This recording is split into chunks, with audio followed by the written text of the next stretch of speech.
Baki Hanma is probably the craziest fighting anime you'll ever see. But despite its testosterone-filled superhuman fights, there's actually a lot of realistic martial arts theory that the author Keisuke Itagaki brought into the world of Baki. As a martial artist and fighter with over 20 years of experience, today I will be breaking down the parts of Baki Hanma which actually make the most sense. Let's go. The first part where we begin seeing martial arts theory in Baki Hanma is where Baki himself decides to train by sparring at what he calls rando, which turns out to be an imaginary opponent, Iron Michael, who, in case you didn't know, is based on a very real boxing legend, Mike Tyson. Now, shadow boxing itself, what Baki practices here, is a very real practice as well, something pretty much all boxers do. But in regards to how far the author Keisuke Itagaki takes shadow boxing to, where Baki gets punched by his imaginary opponent, is actually more realistic than you would think, and relates to a fascinating story I experienced myself. When I was attending an MMA seminar in Manchester, England, an MMA coach who trains high-level professional MMA fighters told us that most people during their shadow boxing train only striking their opponents. But he explained that during a fight, you're usually struck as well, something that most people don't include in their shadow boxing routines. So he encouraged us to imagine not only striking our shadow boxing opponents, but also getting struck, and even imitating that we're getting hit by them. His logic was that we have to get used to experiencing both ends of the fight, even during imaginary fights, something that Baki does in the anime too. To push this even one step further, I asked a former professional MMA fighter and Cage Warriors champion Matt Thornton his opinion about training this way, and his answer fascinated me. He said, "I've seen some guys who are really excellent at it, i.e. they're visualizing the fight in their minds as they do it." The boxer I trained with, called Martin Murray, who by the way held the WBA interim middleweight title from 2011 to 2014, used to do 12 rounds completely focused in the zone. Yet then, Matt added, "In my experience though, most guys can't do this, including me." Matt Thornton admits that even though this way of shadow boxing is possible, it's extremely difficult to do, making even more sense that Baki would go for such a way of training, since he's constantly looking for the most intense ways of practicing, and proving that this scene is more realistic than many would initially expect. Of course, I don't think that people in reality actually get hurt by their imaginary opponents, unlike in the anime. I'm holding 5 pickled plums. Of course there aren't any pickled plums in your mouths, and yet right now your mouths are watering. Although this one is not really martial arts related, as far as I can tell, Itagaki here is drawing inspiration from reality again, by talking about what's known as the nocebo, unlike the well-known placebo effect, where an actual negative physical effect is caused on your body by focusing your thoughts on the undesired negative effect. Praying mantis. That's your opponent. Would I recommend sparring against an animal in your shadow boxing? Not really, since being able to defeat an animal wouldn't necessarily translate to fighting human beings, as our anatomy is different, and you wouldn't learn the same movement patterns from animals as in fighting human beings. But then again, I guess you could count the clips of Khabib, the undefeated MMA fighter, grappling bears as a child. I guess maybe grappling real animals could be useful to some extent. Praying mantis hook is a well-known fighting form that's been in Chinese martial arts for centuries. There is an actual praying mantis fighting style developed in Kung Fu. I cannot attest to the fighting effectiveness of it, since many Kung Fu styles have lately been performing poorly once exposed to MMA fighters. But there's actually a video of a praying mantis fighter applying his moves in a backyard MMA fight, potentially reminding us all that different fighting styles can work, at least to some extent, as long as you're practicing it with real-life resistance and not just doing ritualistic exercises or choreographed compliant forms. And this technique that Baki is applying is actually a real one, called the rear naked choke, an indeed valid go-to move if you are unable to knock someone out. As a knockout may not always work, but when you cut off the blood flow and as a result oxygen to the brain by squeezing the arteries, the person, or I guess a mantis in this case, will lose their consciousness for sure. And here Baki is going for another realistic technique called the armbar, a popular technique in Brazilian Jiu-Jitsu. Monk who was named Shu Yaman. Fight between a bird and an insect? Completely dedicated himself to the study of the praying mantis's way of fighting. Now Shu Yaman is a fictional character, but this story is drawing inspiration from a real legend. Not quite certain though it's a real story, but it's of a man named Wang Lang, who lived during the Ming Dynasty in China. And the two stories are a little bit different. Wang Lang was said to be an accomplished martial artist who was determined to create a new fighting style and sought inspiration from nature and animals, believing that their movements and behaviors held valuable lessons for combat. One day, while observing a battle between a praying mantis mantis and a cicada, unlike a bird in Baki's story, Wong Lang was struck by the mantis's abilities, which inspired him to develop a new martial arts style based on the movements of the praying mantis. I guess Keisuke Itagaki chose to tell a different, more exciting version of kind of the same story. You'd never see a baseball player going up against a basketball player, but it's different in martial arts. You can also fight those who practice a different one. I never thought about it that way, but it's true. Different sports don't tend to compete against each other, but it's an increasingly popular approach in martial arts in seeking to find out which martial arts style possesses superiority. Although that has been already done well in the UFC, starting with such fights as a sumo wrestler going against a savate practitioner, over the years making evident which martial arts and techniques are superior and forming a new practice on its own that we now refer to as MMA. But different, especially more traditional styles, still once in a while test their abilities against a singular different style. You might even fight other kinds of creatures. This here, by the way, refers to the famous real story of a duel between an actual fighter known as Masutatsu Oyama, the founder of Kyokushin Karate, where he in fact went head-to-head against bulls and won the fights, something that is even captured on film. He didn't use flying kicks though against the bulls, at least as far as I know. I should be able to pick you up easy. There is a skill, or call it a party trick, where a person creates conditions under which nobody can pick them up, even significantly bigger people. It's a practice known as the unliftable body and is famously done in the martial art of Aikido, something that I actually have done even myself. This has also been done by Italian strongman Antonio Belletti, who challenged people to lift him off the ground, even promising a cash reward to anyone who could do so. Yet despite his relatively average weight, people were unable to lift him up. Yet is that a practical martial arts skill that can be applied in fights? I have my doubts about it, as the exercise is usually done to a standing person under very specific conditions, yet the conditions in real fighting constantly change. I don't think using a hair to mess someone's balance is the way to go, but the vestibular system that is responsible for our balance is found in the ear. And if damaged, something that does happen during fights, you may have a really hard time walking or holding yourself as a result. This finger thing doesn't slow me down. Dislocating a joint is nothing.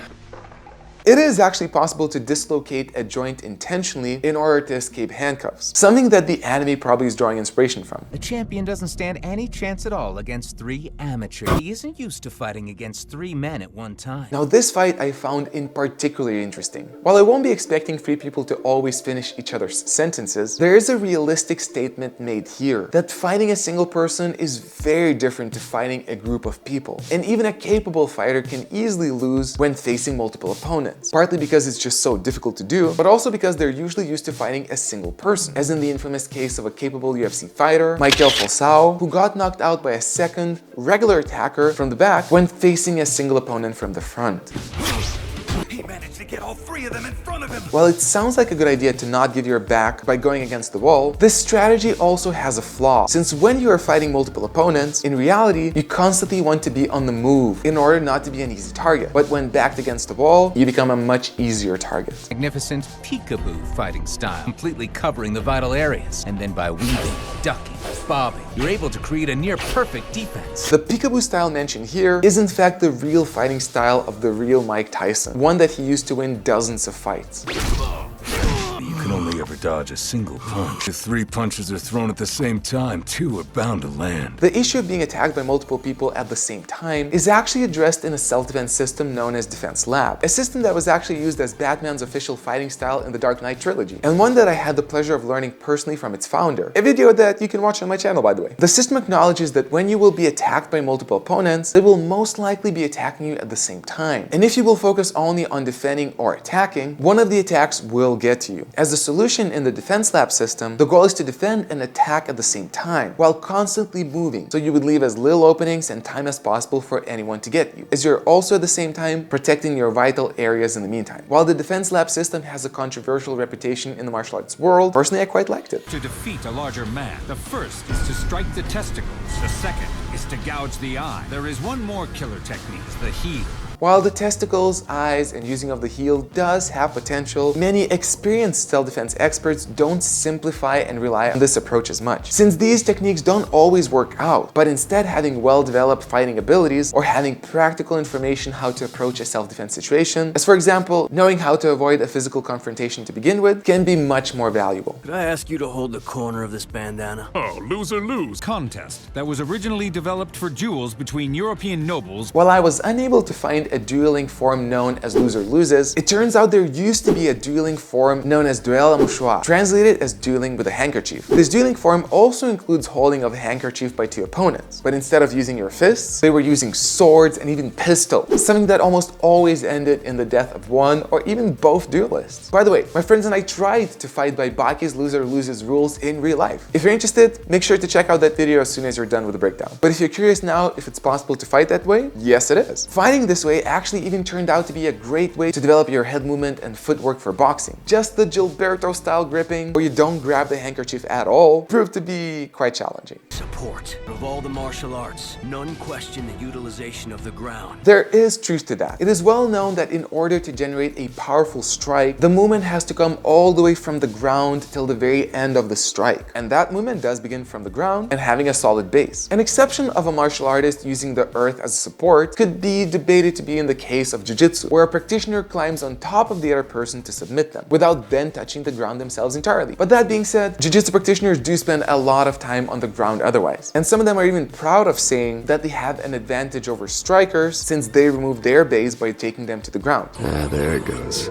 Am I melting? Continuously expanding until I fill up this entire place. Now this moment is actually really interesting. From already watching the original Baki the Grappler episodes, I know that Keisuke Itagaki here is referring to going to the so-called flow state, a heightened awareness state where physical performance significantly improves. While it may sound like mythical superpower stuff, there's a brilliant book that I highly recommend to anyone interested in this subject, called The Rise of Superhuman, Decoding the Science of Ultimate Human Performance, a book which reviews plenty of scientific knowledge and real-life examples of people entering the flow state, which leads to peak performance, and also analyzes how the flow state can be entered intentionally. Yet then you can ask, what does melting into the ground have to do with it? But it does. A part of entering into the flow state is connected to having various unusual sensations, such as perceiving time as slowed down, experiencing heightened senses, and even heightened empathy, as in the case of the late Dean Potter, free climber, highliner, and base jumper. One time Potter was base jumping into an open air pit in Mexico, a jump during which he had his chute malfunction and survived only due to his heightened senses, giving him a glimpse of an orange rope that he immediately caught during his fall. But what happened after that relates to Baki's experience even more so. Once Potter successfully landed on the ground at the bottom of the pit, noticed a small bird with a broken wing dying. And then I quote, "Instinctively, Potter picked up the bird, cradling it in his shredded palms. The connection was immediate. As soon as their flesh touched, he felt a powerful psychic union, as if his consciousness has merged with the bird's consciousness. In that instant, there were no longer two wounded creatures. They had become one stronger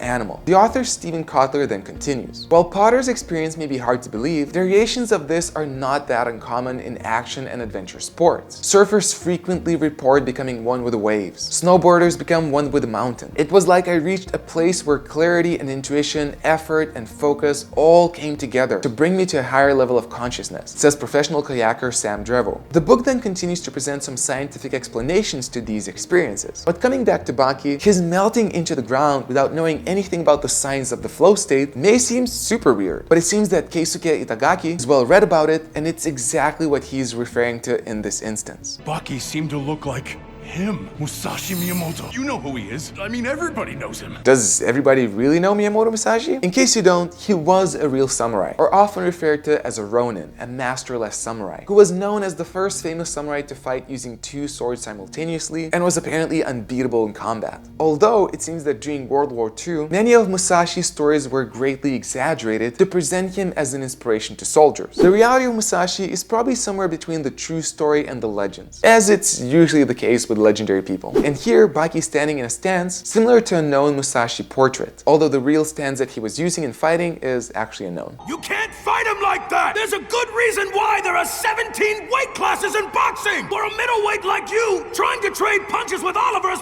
practically suicide! Mike is right here. Weight has a huge role when it comes to fighting. And yes, there is a very good reason why there are so many different weight classes in combat sports, as every pound gives an advantage. That became very clear to me during the Ultimate Self-Defense Championship, where we competed in various self-defense challenges and fought each other without weight classes. And bigger guys definitely had a clear advantage. At the same time, skill can beat weight, size, and power, as it was evident in the same self-defense championship, where the pro fighter who was lighter still had the lead. And that skill can beat size is also especially evident in Brazilian Jiu-Jitsu grappling tournaments, where it's not uncommon for a smaller, more skilled grappler to win in the absolute division where there are no weight classes. And here, Baki turns out to be the tougher and more skilled fighter. If you like this breakdown of Baki Hanma, make sure to check out our video of fighting under Baki's Loser Loses rules right here. And until next time, keep owning your journey.